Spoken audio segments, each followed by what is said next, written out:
So you have your Crested Geckos Legends list, all the big name geckos that you love, because everybody's list is going to be extremely different. And you start trying to obtain those geckos. You send private messages, you send emails, you do everything under the sun. You make all kinds of crazy offers, and there's no success. What do you do next? Let's dig in.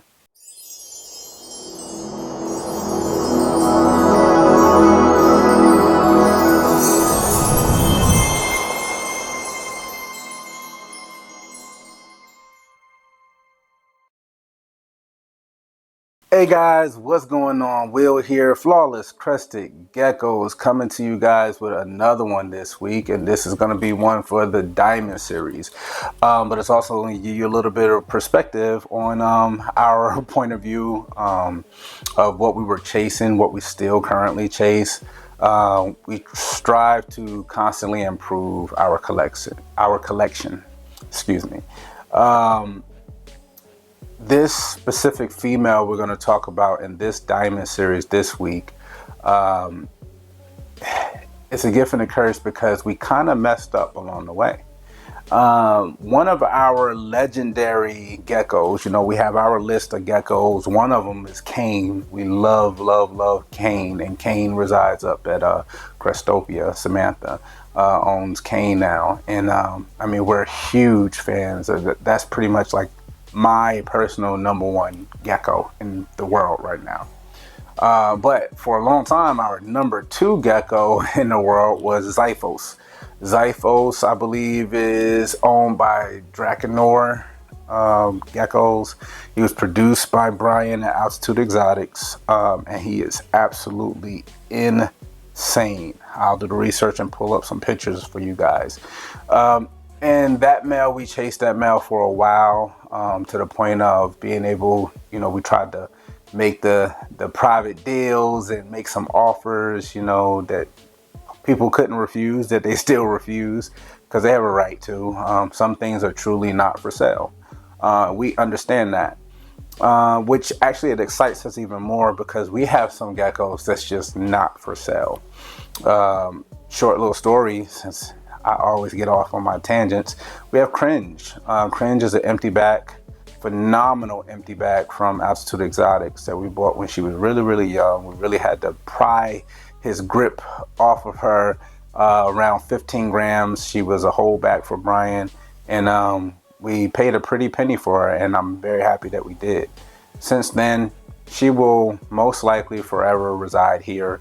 We've turned down 12 grand. We've turned down 10 grand for her. It's just, she's awesome. She's beautiful. She produces amazing animals for us. And long term, on the business side of things, you have to make it all make sense. Yes, you can get that instant money for whatever deal you're going to close for that specific gecko. But if our goal is to further our empty back program and make it better and better, and if she's a very important key component of that, it would set us back. But she's not the point of this video. We're going to talk about Xiphos a little bit. He is a extremely paper white, high white expression, high pattern, insane gecko. He's like literally that gecko haunts my dreams. We made some offers on him, several offers on him, and none of them went through, and we understood.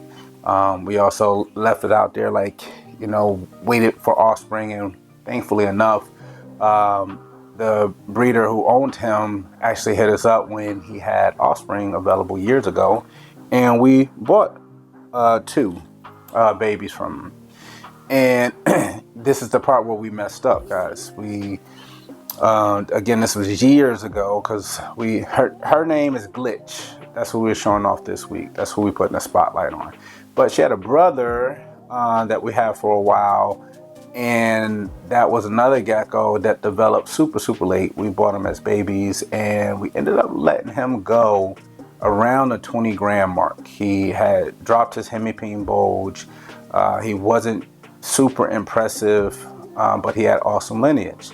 Come to find out, he really blew up around the late 20s, around 30 grams. We have follow-up pictures. I'll see if I can dig them up.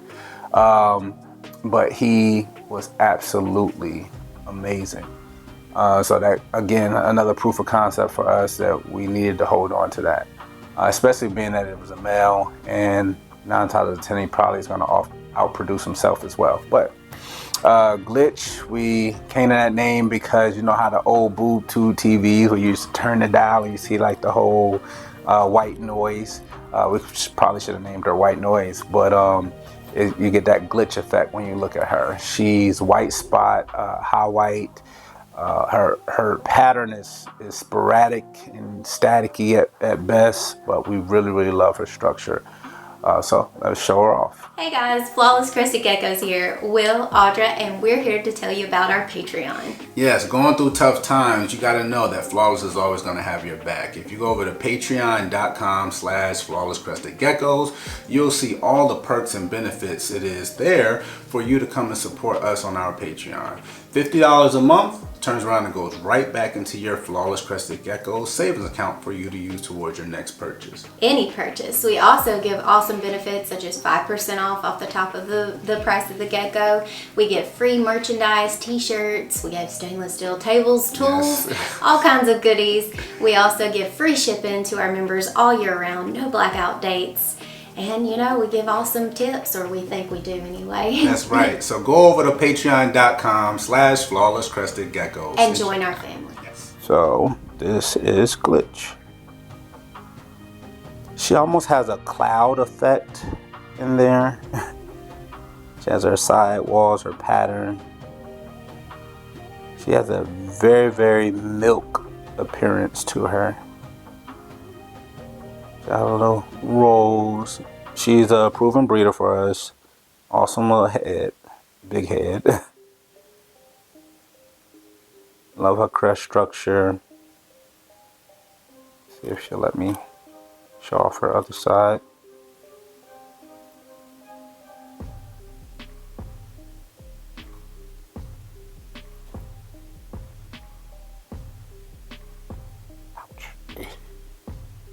She's a clinger.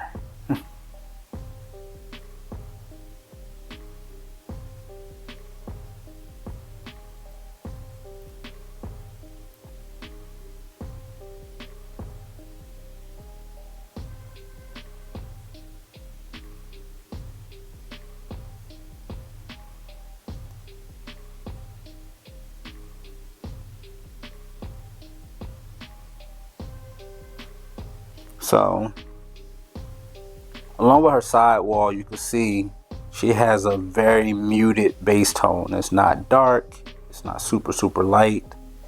It's like a calming tone.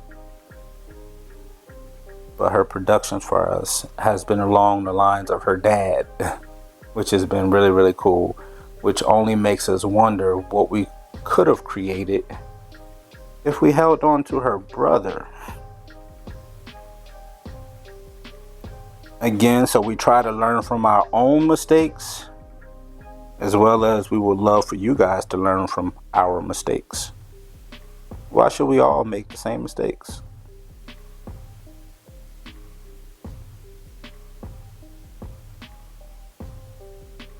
So that's Glitch for you guys. Hopefully you really like her, because we love her. She won't be going anywhere.